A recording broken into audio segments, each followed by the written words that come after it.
Dr. Phil and Kojo. My name is Terry. I'm a 48-year-old dialysis patient who has been waiting for a kidney for 2.5 years.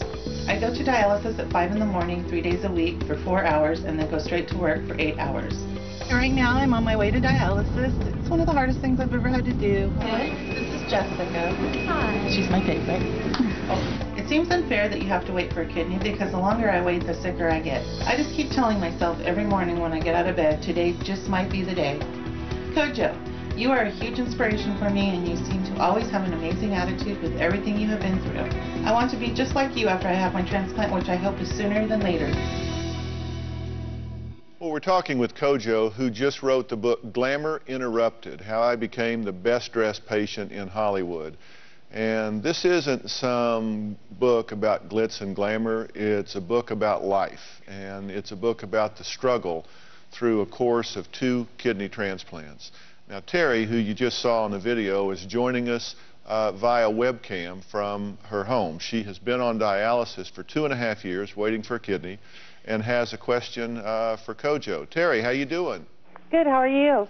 Well, I'm all right. Well, I got the man here. I got the expert that's walked the trail a little ahead of you. What did you want to ask, Kojo? I just wondered, how do I keep a positive attitude while I'm waiting for a transplant? Because sometimes it just seems like it's never going to happen. Hi, Terry, my sister in kidney ship. Hi, how are you? I'm good. The best advice I can give you is to not beat yourself up. You're human. There's days when I wake up and I really am angry. I really resent taking those pills. What keeps me going is, is life. Is the cup half empty or is it half full? To me, it's incredibly full. To me, this is what I say to myself a lot. I can walk, I can talk, I can eat. I am blessed beyond words. This is what this disease does for you. There's a lot of good, and there is a silver lining, and the silver lining is, it makes you see things. It makes you appreciate things. And Terry, I'm going to throw in a little bit of humor here.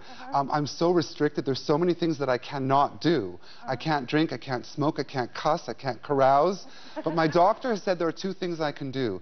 I can shop, and forgive me, Dr. Phil, that this is an open forum. I can shop and I can have sex. So, Terry, Terry, you asked me, how do you stay motivated? I recommend a lot of the 2. Okay. I'll keep that in mind. Now, you don't, let's be sure there's a comma in there. You don't shop for sex.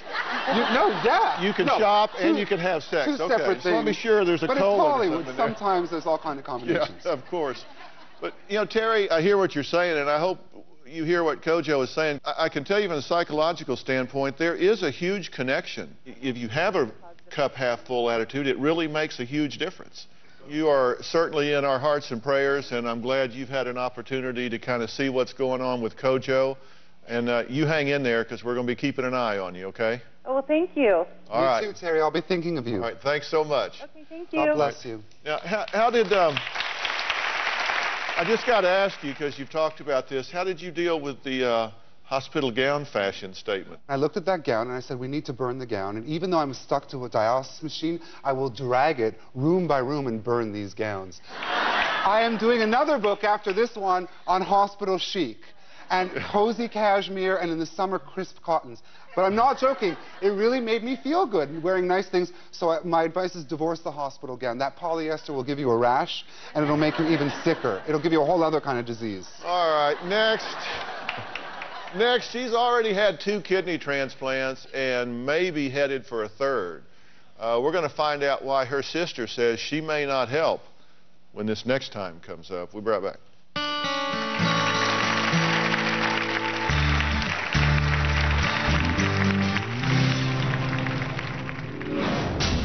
My sister's lived with my mother for 30+ years rent-free. Having a transplant, I think Missy has used this as her life excuse.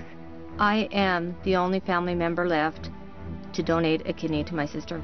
I would be reluctant to donate my kidney due to the lifestyle that she leads.